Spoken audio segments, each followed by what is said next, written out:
মুসলমান ইমানদার, আল্লাহ তাআলা জমিনটাকে বানাইছেন, এই জমিন একদিন রাখবেন না। আসমান বানাইছেন, আসমান রাখবেন না। ইসরাফিল আলাইহিস সালামকে আল্লাহ বলবেন, ও ইসরাফিল তুমি সিংহায় ফুৎকার দিয়ে দাও। ইসরাফিল সিংহায় ফুৎকার দিবে, আসমানের মরণ হবে, জমিনের মরণ হবে, সমস্ত ফেরেশতাদের মরণ হবে। ও মুসলমান ইমানদার, ইসরাফিল আলাইহিস সালামেরও মরণ হয়ে যাবে। আল্লাহু আকবার বলেন। এবার যখন সবগুলার মরণ হয়ে গেল, ইল্লাল্লাহ কুল্লু মান আলাইহা ফানি ওয়া ইয়াবকা ওয়াজহু রাব্বিকা যুল জালালি ওয়াল ইকরাম। একমাত্র আমার রব থাকবেন। আমার রব থাকার পরে এবার আসমানও নাই, জমিনও নাই। এবার কি হবে, কি হবে?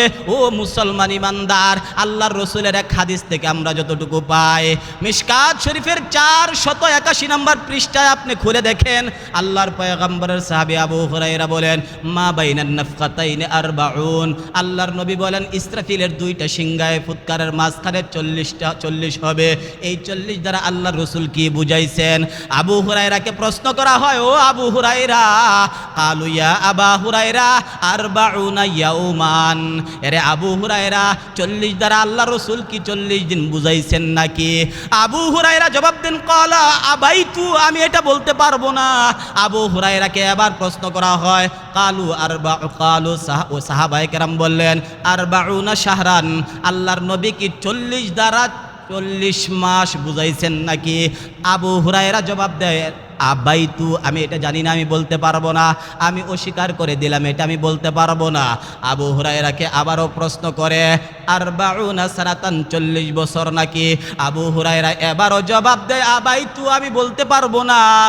এবার আবু হুরায়রা নিজে বলেন, আল্লাহর পয়গম্বর জানায়া দিয়েছেন, সুম্মা ইয়ানজিলুল্লাহু মিনাস সামাই মাআন ইয়ামবুতুনা কামা ইয়ামবুতুল বাকলু। ও মুসলমান ইমানদার, ইসরাফিলের সিংহায় ফুৎকার দেওয়ার মাধ্যমে দুনিয়ার সমস্ত মানুষের মরণ হবে। এবার তারা তো জমিনের মধ্যে পড়ে থাকবে, যেই মানুষটা যেখানে থাকবে সেটাই তার কবর। ও মুসলমান ইমানদার, মানুষটা যদি পানিতে পড়ে মারা যায়, ওই জায়গায় যদি সে থাকে ওইটাই তার কবর। আগুনে পুড়ে যদি যেখানেই থাকুক না কেন সেটাই তার কবর। 40 দিন, 40 মাস নাকি 40 বছর? মুহাদ্দিসিনে কেরামগণ, অধিকাংশ মুহাদ্দিসিনে কেরামগণ ব্যাখ্যা করতে গিয়ে বলেন, 40টা বছর পর এবার ইসরাফিল দ্বিতীয়বার সিংহায় ফু দিবেন। কয় বছর পর সিংহায় ফু দিবেন দ্বিতীয়বার? কথা বলেন না কেন? আপনারা মনে হয় কথাগুলো বুঝতেছেন না। ইসরাফিল আলাইহিস সালাম 40 বছর পর আবার দ্বিতীয়বার ফুৎকার দিবেন, কিন্তু কথা হচ্ছে প্রথম ফুৎকারে ইসরাফিলের তো মরণ হয়ে গেছে, কিন্তু তিনি দ্বিতীয়বার ফুৎকার দিবেন কিভাবে? বলে আল্লাহ তাআলা সর্বপ্রথম তখন ইসরাফিল আলাইহিস সালামকে সৃষ্টি করে বলবেন, তোমার দ্বিতীয় একটা ফু দেওয়ার বাকি আছে, এই ফুটা তুমি দিয়ে দাও। সুবহানাল্লাহ বলেন। সুম্মা নুফিখা ফীহি উখরা ফাইদা হুম কিয়ামুন ইয়ানজুরুন। ও মুসলমান ইমানদার, ইসরাফিল আলাইহিস সালাম দ্বিতীয়বার যখন সিংহায় ফু দিবেন, এর আগ পর্যন্ত 40টা বছর থাকবে। 40টা বছরের মধ্যে কি হবে? সমস্ত মানুষ তো মারা যাওয়ার পর 40টা বছর পর্যন্ত মানুষগুলা তার কবরে থাকবে। এই 40টা বছর পর্যন্ত কি হবে বলে? আসমান থেকে আল্লাহ আসমান থেকে এক ধরনের বৃষ্টি পাঠাইয়া দিবেন। ওই বৃষ্টিগুলা জমিনের মধ্যে নাজিল হবে। নতুন করে আসমান বানাইয়া আসমান থেকে বৃষ্টি নাজিল হবে। নাজিল হওয়ার পর এটা মুষলধারে বৃষ্টি হবে না, মৃদু আকারে বৃষ্টি হবে, মৃদু আকারে বৃষ্টি হবে। এই বৃষ্টিগুলা হওয়ার পর বৃষ্টি পাইয়া জমিনটা যেমনভাবে ফসলের উপযোগী হয়ে যায়, এই বৃষ্টি পাওয়ার পর মানুষগুলা দুনিয়ার জগতে যেখানে যেই জায়গায় কবরে আছে, কবরের জগতে মানুষের মাংসগুলা মাটিয়ে খেয়ে ফেলেছে, যেই মানুষগুলা আগুনে পুড়ে ভস্ম হয়ে গেছে। ও মুসলমান ইমানদার, লাইসা মিনাল ইনসানি শাইউন লা ইয়াবলা ইল্লা আজমান ওয়াহিদা। আল্লাহর পয়গম্বর বলেন মানুষের অস্তিত্বের কিছুই নাই, কিন্তু তার একটা মেরুদণ্ডের হাড়টা বাকি থাকবে। এই হাড় থেকে আল্লাহ তাআলা মানুষকে জিন্দা করবেন। আমার শরীরের মধ্যে যতগুলা গোস্ত আছে, আমার শরীরের মধ্যে যতগুলা হাড় আছে, সবগুলা আল্লাহ আবার নতুন করে জিন্দা করবেন, সবগুলা জায়গায় জায়গায় ফিট করবেন। আয়াহসাবুল ইনসানু আইয়ুতরাকা সুদা, আয়াহসাবুল ইনসানু আল্লান নাজমা ইযামা বালা কাদিরিনা আলা আন নুসাব্বিয়া বানানা। আমার আল্লাহ রব্বুল আলামিনের পয়গম্বর জানায়া দেন, এ বান্দা ভালো করে শুনো, দুনিয়ার জগতে আলতু ফালতু চলে কোনো লাভ নাই। দুনিয়ার জগৎ থেকে তোমরা দেখতে পাও, কবরের জগতে মানুষের লাশ পাওয়া যায় না, গোশত পাওয়া যায় না, হাড্ডি পাওয়া যায় না, কিন্তু আল্লাহর পয়গম্বর জানায় লাইসা মিনাল ইনসানি শাইউন লা ইয়াবলা ইল্লা আজমান ওয়াহিদা ওয়া হুয়া আজবুজ জানাবি ওয়া মিনহু ইউরাক্কাবুল খালকু ইয়াউমাল কিয়ামা। আল্লাহু আকবার। আল্লাহর পয়গম্বর জানায়, ও মুসলমান ইমানদার, ওই যে মেরুদণ্ডের হাড়টা বাকি আছে, ওইখানেই থেকে আল্লাহ মানব জাতিকে আবার নতুন করে তার শরীরে যে পরিমাণ গোশত ছিল ওই পরিমাণ দিয়া আল্লাহ নতুন করে তাকে আল্লাহ বানায় রাখবেন। বানানোর পরে এবার আল্লাহ তাআলা মানব জাতিদেরকে কবর থেকে উঠাবেন, কবর থেকে হাসর ময়দানে নেবেন। ও মুসলমান ইমানদার, হাসর ময়দানটা কোথায়? বলে আপনাকে যেখানে কবর দেওয়া হয়েছে ওই জায়গায় আপনার বিচার হবে না, যেই জায়গায় আপনি আছেন সেখানে আল্লাহ বিচার কার্য পরিচালনা করবেন না। প্রত্যেকটা মানুষকে আল্লাহ শরিয়ার জমিনে আল্লাহ নিয়ে হাজির করবেন। শরিয়ার জমিনটা হবে হাসরের ময়দান। জোরে আওয়াজ দিয়ে বলেন আল্লাহু আকবার, আল্লাহু আকবার। প্রত্যেকটা মানুষ কোথায় যাবে বলেন? কথা বলেন না কেন? কোথায় যাওয়া লাগবে? কোথায় যাবেন সবাই? সিরিয়ার জমিনে যাবেন। এখন আপনি যাবেন কিভাবে? আপনি যাবেন কিভাবে? আপনি তো এই যে এলাশিন কিংবা সিলিমপুরে আপনার কবরস্থান, আপনি এখানে আছেন, এখান থেকে আপনি সিরিয়ার জমিনে যাবেন কিভাবে? মিশকাত শরীফের 483 নম্বর পৃষ্ঠা, আল্লাহ রসুলের সাহাবী হযরত সাঈদ রাদিয়াল্লাহু আন সাঈদ ইবনুল খুদরি রাদিয়াল্লাহু তাআলা থেকে গালিবান রিওয়ায়াত, আল্লাহর পয়গম্বর বলেন, قال رسول الله صلى الله عليه وسلم يحشر الناس يوم القيامة ثلاثة أصناف صنفا مشاة وصنفا ركبانا وصنفا على وجوههم। আল্লাহর পয়গম্বর বলেন, কিয়ামতের ময়দানে যখন সমস্ত মানুষদেরকে হাসরের ময়দানে নেওয়া হবে, সমস্ত মানুষদেরকে আল্লাহ তিন ভাবে হাসরের ময়দানে নেবেন।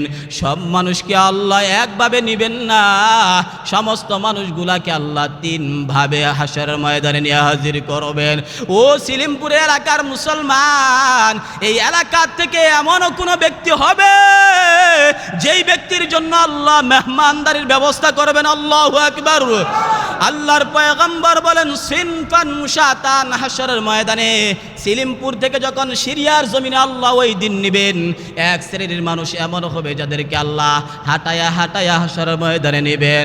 2 নম্বর ওয়া সিনফান রুকবানান, আল্লাহ তাআলার কোরআন এই হাদিসের অংশে প্রমাণ করে, ওয়া নাহশুরুল মুত্তাকিনা ইলার রহমানি ওয়াফদা।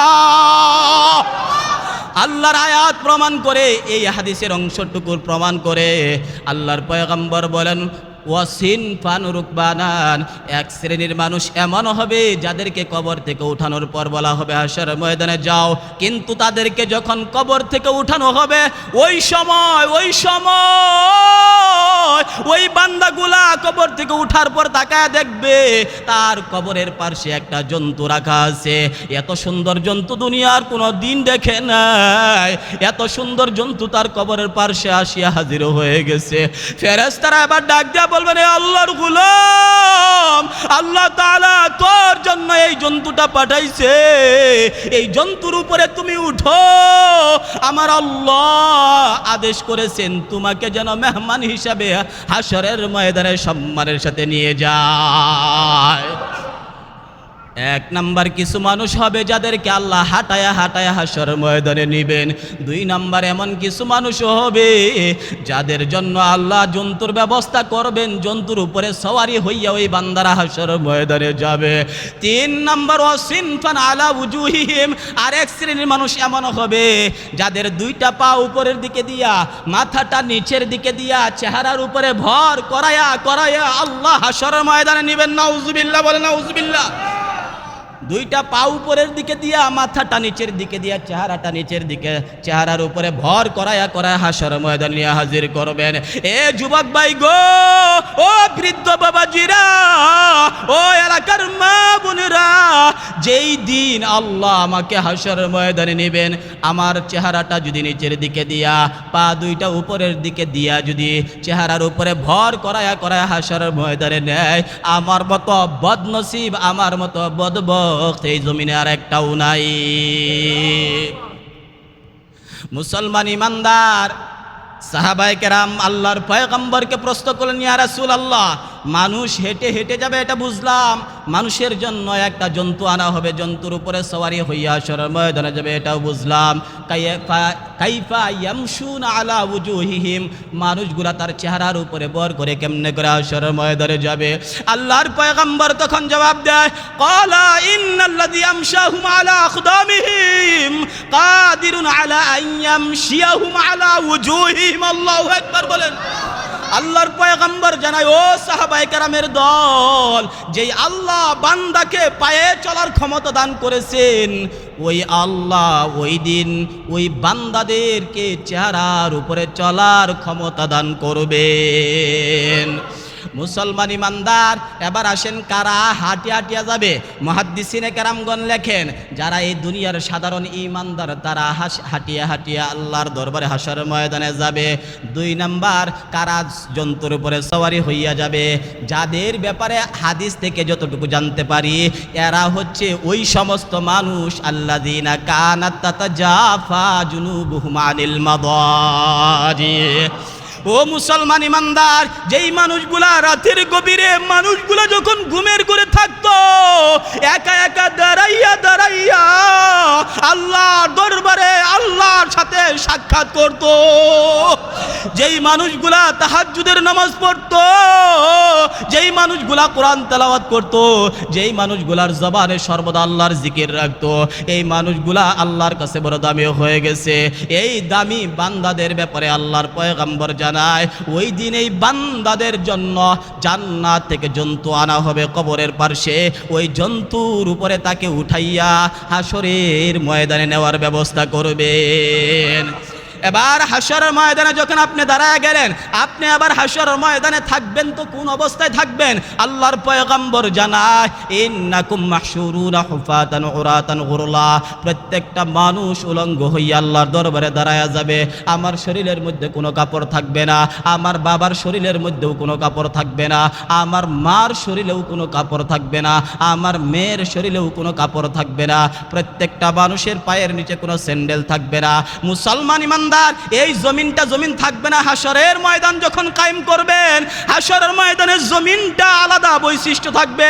আল্লাহর পয়গম্বর বলেন, হাসরের ময়দানের জমিনটা এমন হবে, ইউহশারুন নাস ইয়াউমাল কিয়ামাতি আলা আরদিন, কিয়ামতের ময়দানে মানুষদেরকে এমন একটা জমিনের উপরে তাদেরকে একত্রিত করা হবে, বাইদা আফরা, এমন একটা জমিন, যেই জমিনটা সাদা এবং লাল মিশ্রিত একটা জমিনও হবে।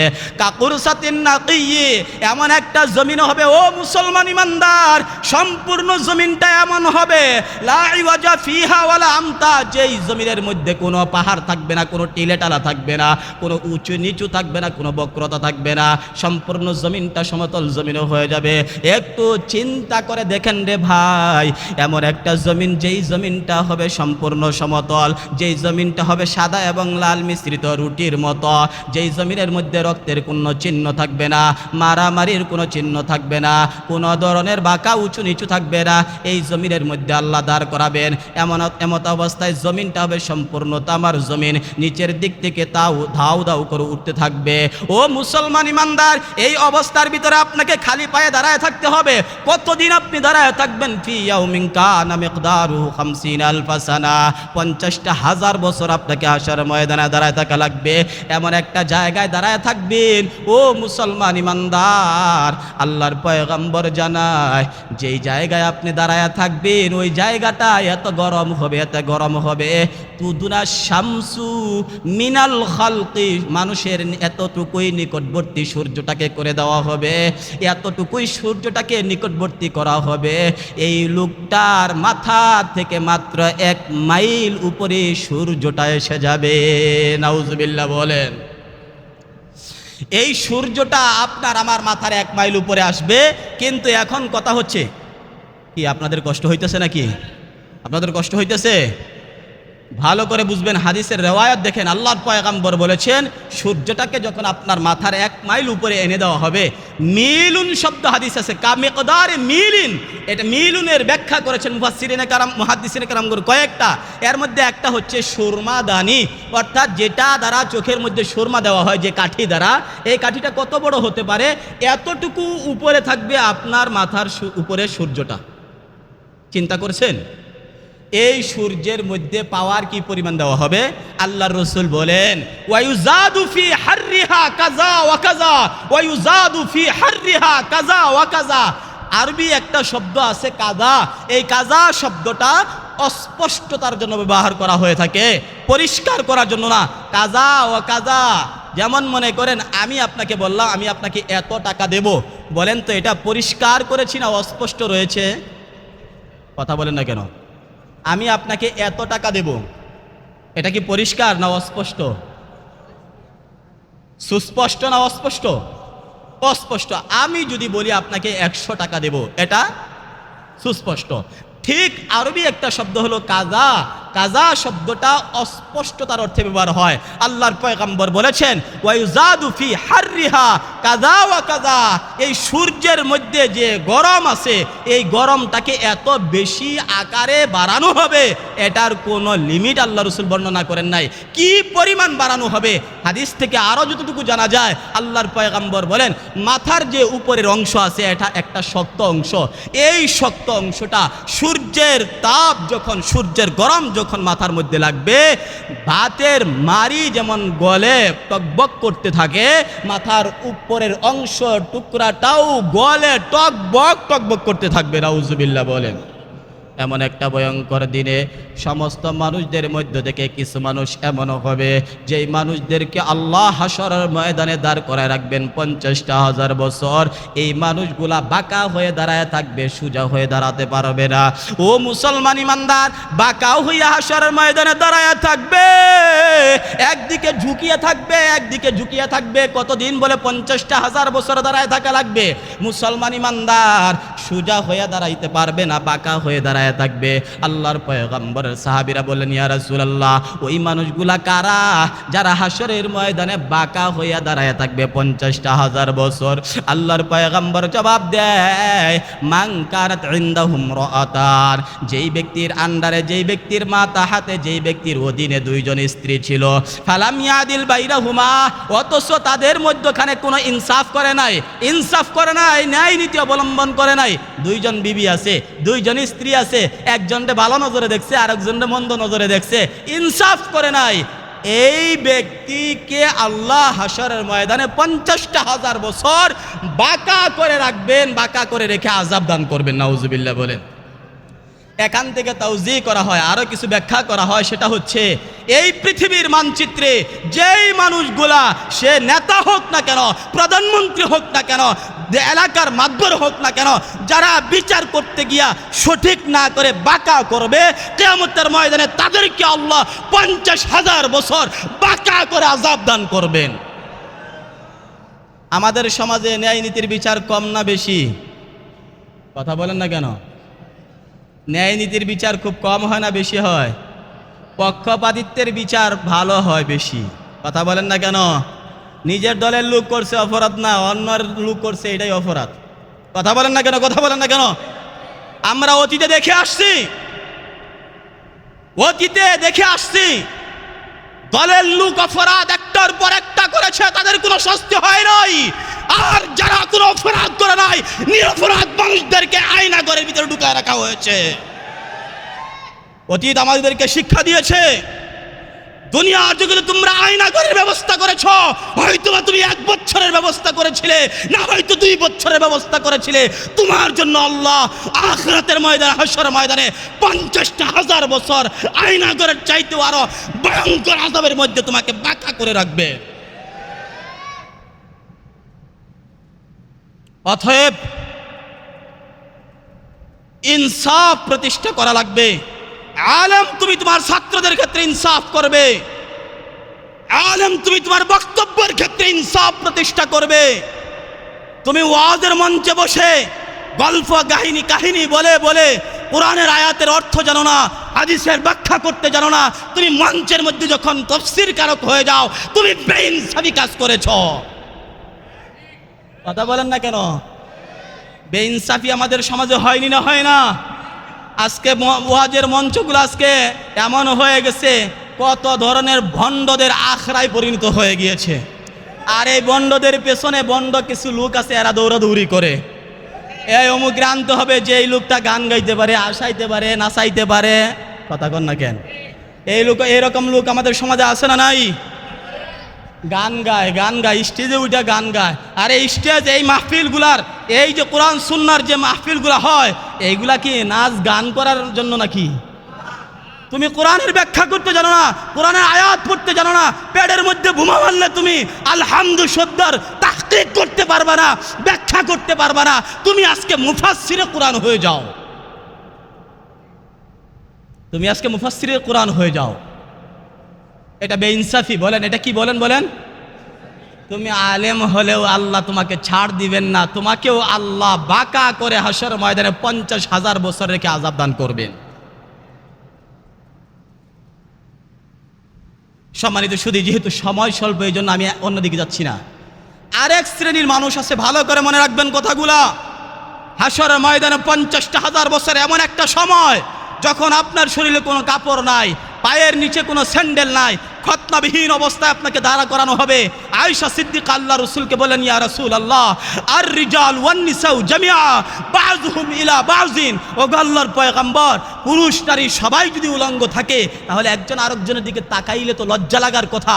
আল্লাহর পয়গম্বর তখন জবাব দেয়, এরে আয়েশা তুমি শোনো, ইয়া আয়েশা তু আল আমরু আশাদ্দু মিন আন ইয়ানজুরা বাযুহুম ইলা বাযিন। আল্লাহর পয়গম্বর বলেন, এ আয়েশা তুমি জানো না হাশর ময়দানের ভয়ঙ্করতা কত কঠিন হবে? এই ভয়ঙ্করতার সামনে একজন মানুষ আরেকজনের দিকে তাকানোর পর্যন্ত সুযোগ পাবে না। আমি আপনাদের কাছে একটা মিসাল দেই, কষ্ট হইতেছে আপনাদের কাছে? যেমন মনে করেন আপনার পায়ের মধ্যে একটা মশায় কামড় দিছে। মশায় কামড় দিলে আপনার পায়ে ব্যথা লাগেনি না লাগে না? কথা বলেন না কেন? লাগেনি না লাগে না? লাগে। আপনি পাও দিয়ে এরকম করেন, 2টা মশায় কামড় দিছে, আবার দিছেন, 10টা মশায় কামড় দিছেন, 100টা মশায় কামড় দিলে তো আপনার শরীরে জ্বালাপোড়া শুরু হয়ে যায়। আমি এখন প্রশ্ন করি, আপনার এখানে দাঁড়ায় আছেন, 100টা মশায় কামড় দিচ্ছে, আপনার জ্বালাপোড়া শুরু হয়েছে, হঠাৎ করে আপনি দেখলেন আপনার চোখের সামনে একটা হিংস্র প্রাণী আপনার দিকে ধেয়ে আসতেছে আপনার উপরে আক্রমণ করার জন্য, সিংহ কিংবা বাঘ আপনার দিকে ধেয়ে আসতেছে। এই মুহূর্তে যদি 100 মশা নয়, 1000 মশাও যদি আপনার শরীরের মধ্যে কামড়ায়, আপনি কি টের পাইবেন? কথা কন না কেন? টের পাইবেন? বাঘের থাবার আক্রমণের সামনে এই মশার মাছির আক্রমণ কি আপনার কাছে ভয়ঙ্কর মনে হবে? হ্যাঁ? তাহলে হাশরের ময়দানের ভয়ঙ্করতা এত কঠিন হবে, এত কঠিন, প্রত্যেকটা মানুষ নিজেকে বাঁচাও চিন্তায় পেরেশানিতে থাকবে, একজন আরেকজনের দিকে তাকানোর কোনো সুযোগ থাকবে না।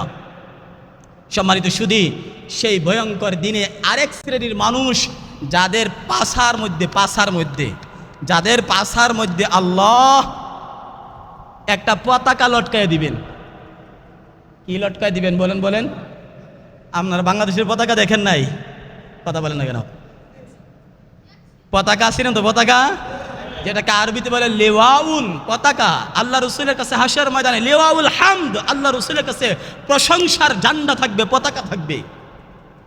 সম্মানিত সুধী, এক শ্রেণীর মানুষের পাছার মধ্যে আল্লাহ জাহান্নামের লোহাকে গরম করে এই লোহা দ্বারা তার পাছার মধ্যে প্যারাগ মেরে পতাকা লটকায় দিবেন। এই শাস্তিটা কোথায় হচ্ছে বলেন? হাসর ময়দানে। বলেন কোথায়? কোথায়? হাসর ময়দানে। তার পেছনের মধ্যে জাহান্নামের লোহাটাকে গরম করে পেছনের মধ্যে আল্লাহ প্যারাগ মেরে সেখানে একটা পতাকা লটকায় দিবেন। আল্লাহ রসুলের সাহাবীরা জিজ্ঞেস করলেন, ইয়া রাসূলুল্লাহ, এরা কারা যাদেরকে এই শাস্তি দেওয়া হবে? আল্লাহ রসুল তখন জবাব দিলেন, এরা হলো ওই সমস্ত মানুষ যেই মানুষগুলা দুনিয়াতে প্রতারণা করতো, গাদ্দারি করতো। আল্লাহ রসুল সাল্লাল্লাহু আলাইহি সাল্লাম বলেন যে ওই যে পতাকাটা যে লটকায় দিল, ওই পতাকার মধ্যে লেখা থাকবে হাদিহি গাদরাতুন ফুলান ইবনি ফুলান, হাদিহি গাদরাতুন ফুলান ইবনি ফুলান। অমুকের ছেলে অমুক দুনিয়াতে গাদ্দার ছিল, প্রতারক ছিল। আমাদের সমাজের মানুষ কিছু প্রতারক আছে না নাই? গাদ্দার আছে না নাই? মসজিদে 10,000 টাকা লেখাইয়া বছরকে বছর যায়, খবর নাই। কথা বলে এলা আসেন, এইরকম নাই আমাদের সমাজে? মাদ্রাসার মাহফিলে 20,000 টাকা লাগাইছে, 14 বছর আগে 14,000 টাকা দেওয়ার খবর নাই। এ কি প্রতারণা করলো না করলো না? আর একজনে আম নিয়ে গেছে বাজারে, দুনিয়ার চুকাম। এই লোকটা আম বিক্রি করতে গিয়া যখন কাস্টমার আসছে, বললো, চাচা আম কেমন হবে? বলে, খাইলে আবার আমাকে খোঁজা লাগবে। বলেন, খাইলে আমারে আবার কি করা লাগবে? কিতা কোন আপনারা বুঝরা না কিতা? আপনারা কিতা বুঝরানি কথাগুলা? বুঝরানি আপনারা? সিলেটি ভাষা মাত্রাম দিকেও মাত্র বুঝেন না। কষ্ট হইতেছে আপনাদের? কষ্ট হইতেছে? কষ্ট হইতেছে আপনাদের? সম্মানিত সুধী, এই যে ধোঁকা দিয়ে মানুষকে সম্পদ বিক্রি করা, এই যারা দুনিয়াতের জগতে ধোঁকা দিবে, মান গাস্সা ফালাইসা মিন্না, মান গাস্সা ফালাইসা মিন্না। পয়গম্বর বলেন, যে ব্যক্তি ধোঁকা দিল, এই লোক আমি নবীর আমার উম্মতের অন্তর্ভুক্ত না। সুবহানাল্লাহ, নাউজুবিল্লাহ বলেন, নাউজুবিল্লাহ বলেন। সম্মানিত সুধী, এই জন্য যারা দুনিয়াতে গাদ্দারি করবে, প্রতারণা করবে, সে আলেম হোক, জালেম হোক, সাধারণ ব্যক্তি হোক, হাজী সাহেব হোক, দেশের প্রধানমন্ত্রী হোক না কেন, প্রাইম মিনিস্টার হোক না কেন, গোটা পৃথিবীর তাগুতি শক্তিধর ব্যক্তিত্ব হোক না কেন, যারাই গাদ্দারি করবে, কিয়ামতের দিন তাদের পাছায়, তাদের নিতম্বে আল্লাহ জাহান্নামের শিক গরম করে লটকায় দিবেন একটা পতাকা। পতাকার মধ্যে লেখা থাকবে অমুকের ছেলে অমুক দুনিয়াতে গাদ্দার ছিল, প্রতারক ছিল। নাউজুবিল্লাহ বলেন। বেশি করে আযাব ভোগ করার ইচ্ছা থাকলে বেশি করে প্রতারণা করবেন। 3 নাম্বার, আরেক শ্রেণীর মানুষ, যেই মানুষগুলার মাথা থেকে নিয়ে পা পর্যন্ত সম্পূর্ণ শরীরটাই, মাথা থেকে নিয়ে পা পর্যন্ত সম্পূর্ণ শরীরটাই বিষাক্ত সাপে পেঁচাইয়া পেঁচাইয়া তাকে দংশন করতে থাকবে। জোরে বলবেন না নাউজুবিল্লাহ? আপনাদের জানতে ইচ্ছে করে এরা কারা? কথা বলেন না কেন? জানতে ইচ্ছে করে এই মানুষগুলা কারা যাদেরকে এই শাস্তি দেওয়া হচ্ছে? যেই সাপগুলাকে শাস্তি দেওয়া হচ্ছে, যেই সাপগুলা দিয়ে শাস্তি দেওয়া হচ্ছে, এটা সাধারণ কোনো সাপ না। আল্লাহর পয়গম্বরের হাদিস, মিশকাত শরীফের 26 নম্বর পৃষ্ঠায় গালিবান হাদিসটা আসছে।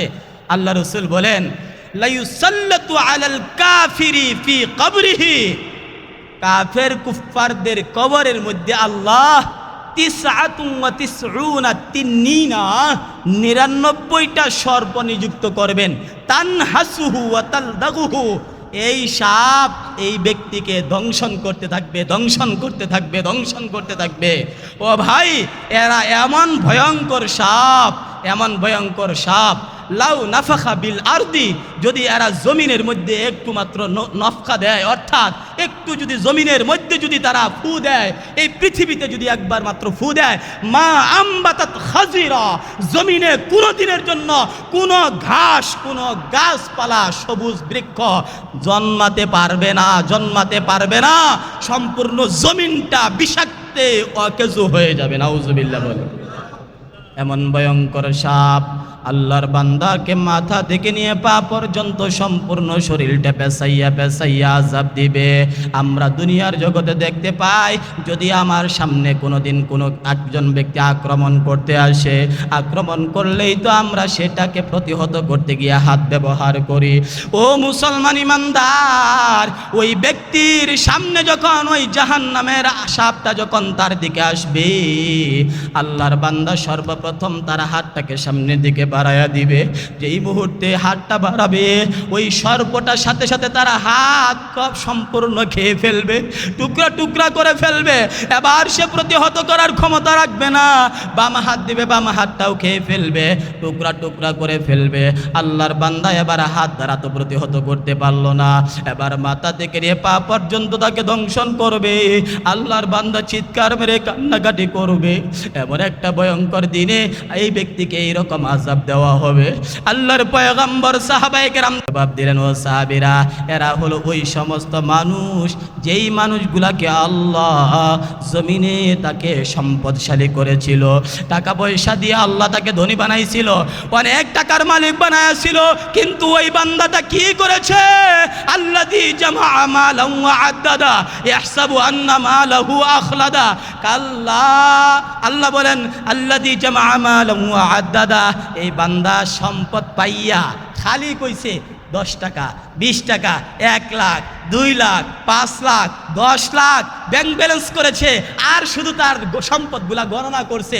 ইয়াহসাবু আন্না মালাহু আখলাদা, সে ধারণা করেছে যে তার কাছ থেকে কখনো সম্পদ দূর হবে না, কখনো দূর হবে না, কখনো দূর হবে না। আল্লাহর পয়গম্বর বলেন, যেই বান্দাগুলাকে আল্লাহ সম্পদ দিয়েছিল, টাকা পয়সা দিয়েছিল, দুনিয়ার জগতে এই সম্পদগুলা আল্লাহর রাস্তায় ব্যয় করে নাই, যাকাত দেয় নাই, গরিব গুরাবাদেরকে দান করে নাই, অসহায় ব্যক্তির পেছনে ব্যয় করে নাই, মসজিদ মাদ্রাসা নির্মাণ করে নাই, এই সমস্ত বান্দাদের এই সম্পদগুলাকেই আল্লাহ সর্প বানায়া দিছেন। হাশরের ময়দানে 50,000 বছর তাদেরকে এই সম্পদগুলা তাকে আযাব দিতে থাকবে, আর এই কথা বলতে থাকবে, আনা কানজুল লাকা, আনা কানজুকা, আনা মালুকা, আনা কানজুকা, আনা মালুকা। এই তুই আমাকে চিনতে পারস নাই, আমি যে সাপ আসলেই সাপ না। আল্লাহ তোর দুনিয়ার জগতে যে সম্পদ ছিল, এই সম্পদগুলাকে সাপ বানায়া তোকে আযাব দেওয়ার জন্য আল্লাহ আমাকে মোতায়েন করেছেন। নাউজুবিল্লাহ বলে, আমি যে সাপ দেখতেছ, আসলে আমি সাপ না, আমি হইলাম তোমার দুনিয়ার জগতের তোমার মাল। এই যে সম্পদ জমা করেছেন, অথচ এই সম্পদগুলা দিয়ে আপনার মসজিদে কোনো ফায়দা হয় নাই, মাদ্রাসায় কোনো ফায়দা হয় নাই, গরিব গুরাবারা উপকার পায় নাই, রাস্তাঘাট নির্মিত হয় নাই, জনগণ ভালোভাবে চলতে পারে নাই। এই যে আপনার সম্পদগুলা, এই সম্পদগুলাই আপনার কিয়ামতের ময়দানে ভয়ঙ্কর সাপ হবে, আর আপনাকে সুবল মারতে থাকবে। একদিন আর 2 দিন না, 50,000 বছর আপনাকে আযাব দেওয়া হবে। নাউজুবিল্লাহ বলেন। সম্মানিত সুধী, তাহলে বলেন তো, এই সম্পদ আমার আল্লাহর রাস্তায় ব্যয় করা দরকার আছে না নাই? আওয়াজ দিয়ে বলেন, আছে না নাই? যদি আল্লাহর রাস্তায় সম্পদ আমাকে আল্লাহ দিয়েছেন, এই সম্পদ যদি আমি আল্লাহর রাস্তায় ব্যয় না করি, এটা তো হাশর ময়দানে আযাবের কথা গেল। কোরআনে কারীমে আল্লাহ তাআলা উপর আয়াতে বলেন, ইয়াউমা ইউহমা আলাইহা ফি নারি জাহান্নাম ফাতুকওয়া বিহা জিবাহুহুম ওয়া জুহুরুহুম ওয়া যুনুবুহুম। আল্লাহ তাআলা কোরআনে কারীমে বলেন, এই বান্দা, তোর সম্পদ এত ছিল, মাদ্রাসার হুজুর গিয়ে তোর কাছে বলেছিল মাদ্রাসার বোর্ডিংয়ে 1 বস্তা চাউলের দরকার, চাউল দেন। তুই হুজুরকে দেইখা তোর চেহারাটা ঘুরাই নিছিলি, পৃষ্ঠ প্রদর্শন করে চলে গিয়েছিলি, কপালটা গুস করেছিলি, এবার তুই ঠেলা সামলা। আল্লাহ তাআলা কুরআনে কারীমে জানায় দেয়, ইয়াউমা ইউহমা আলাইহা ফি নারি জাহান্নাম, এই সম্পদগুলোকে আল্লাহ তাআলা জাহান্নামের মধ্যে নিয়া একটা তক্তা বানাবেন, কিংবা এটাকে আল্লাহ তাআলা একটা লোহা বানাইয়া তার এক সাইডে সেক দিবেন। যেমন কাপড় ইস্ত্রি করলে, বলেন তো, যখন কাপড় ইস্ত্রি করা হয়, ওইটা যদি আমার শরীরের কোথাও লাগে, কষ্ট লাগেনি না লাগে না? কথা বলেন না কেন? লাগে না, লাগে না? ব্যথা লাগবে না লাগবে না? জায়গা পুড়ে যাবে। ঠিক তদ্রুপ এই সম্পদগুলাকে জাহান্নামের আগুনের মধ্যে দিয়া আল্লাহ একটা লোহা বানাবেন, লোহাটাকে দিয়া জাহান্নামের আগুনের মধ্যে তা দিয়া বান্দার এই পার্শ্বে আল্লাহ সেক দিবেন। বান্দা চিৎকার মেরে কান্নাকাটি করবে। বান্দার চেহারার মধ্যে সেক দিবেন, বান্দা চিৎকার মেরে কান্নাকাটি করবে। বান্দার পিঠের মধ্যে সেক দিবেন। পিঠের মধ্যে সেক দেওয়ার কারণ হলো তোমাকে যখন বলা হয়েছিল আল্লাহ রাস্তায় যাওয়ার জন্য তুমি পৃষ্ঠ প্রদর্শন করে চলে গেছো, এই জন্য পিঠের মধ্যে সেক দেওয়া হবে। তোমাকে যখন বলা হয়েছিল আল্লাহর রাস্তায় দেওয়ার জন্য তুমি পার্শ্ব কেটে চলে গিয়েছো, এই জন্য পার্শ্বে সেক দেওয়া হবে। 3 নাম্বার, চেহারার মধ্যে কেন সেক দেওয়া হবে? আল্লাহর রাস্তায় দেওয়ার কথা যখন বলা হয়েছিল তখন তোমার চেহারাটা গুস করেছিলা, তুমি দেও নাই, চেহারাটা গুস করেছিলা, কপালটা গুস করেছিলা, এই জন্যই তোমার চেহারার মধ্যে সেক দেওয়া হচ্ছে। বান্দা চিৎকার মেরে কান্নাকাটি করবে, আর ওই সময় ওইটার থেকে আওয়াজ আসবে, আনা কানজুকা আনা মালুকা, আমি আর কিছুই না, আমি হইলাম তোমার দুনিয়ার জগতের সম্পদ, তোমার ধনভাণ্ডার। নাউজুবিল্লাহ বলেন। তাহলে যেই সম্পদকে নিয়ে আমরা বড়াই করতেছি, এই সম্পদ দিয়ে যদি আখিরাতে শান্তি পাইতে চাই তাহলে আল্লাহর রাস্তায় ব্যয় করা ছাড়া বিকল্প কোনো রাস্তা নাই। কথা বলেন না কেন? কথা বলেন না কেন? এই সম্পদ দিয়ে আল্লাহর কাছে শান্তি পাইতে হলে অবশ্যই অবশ্যই সম্পদগুলো আল্লাহর রাস্তায় ব্যয় করা লাগবে। যেমন শান্তির ফয়সালা হয়েছে আবু বকরের জন্য, যেমন শান্তির ফয়সালা হলে উমরের জন্য, যেমন শান্তির ফয়সালা হয়েছে উসমানের জন্য, যেমন শান্তির ফয়সালা হয়েছে আলীর জন্য। উসমানকে বললেন, হ্যাঁ উসমান, তুমি বীরের রুমা যদি খরিদ করে মানুষদের জন্য, মদিনাবাসীর জন্য যদি তুমি দিতে পারো, যেই মদিনাবাসীর মিষ্টি কূপের কোনো ব্যবস্থা নাই, তাদের জন্য যদি একটা এই কূপ ক্রয় করে দিতে পারো, আমি নবী তোমার সাথে ওয়াদা করলাম আল্লাহ এটার বিনিময়ে তোমাকে জান্নাতে একটা নহর দান করবেন। উসমান বিলম্ব করলেন না, রসুল বলেছেন সাথে সাথে তার সম্পদগুলা দিয়া বীর রুমা নামক সেই কূপ ক্রয় করে মুসলমানদের জন্য ওয়াকফ করে দিলেন। ও ভাই, তারা পরকাল চেয়েছে, আমরা দুনিয়া চাই, এজন্য দুনিয়া যারা চায় তারা দুনিয়া পায় না, বড় লাঞ্ছিত হয়। যারা পরকাল চায় তারা দুনিয়াতেও সম্মানিত হয়, আখিরাতেও তারা সম্মানিত লাভ করে। সুবহানাল্লাহ।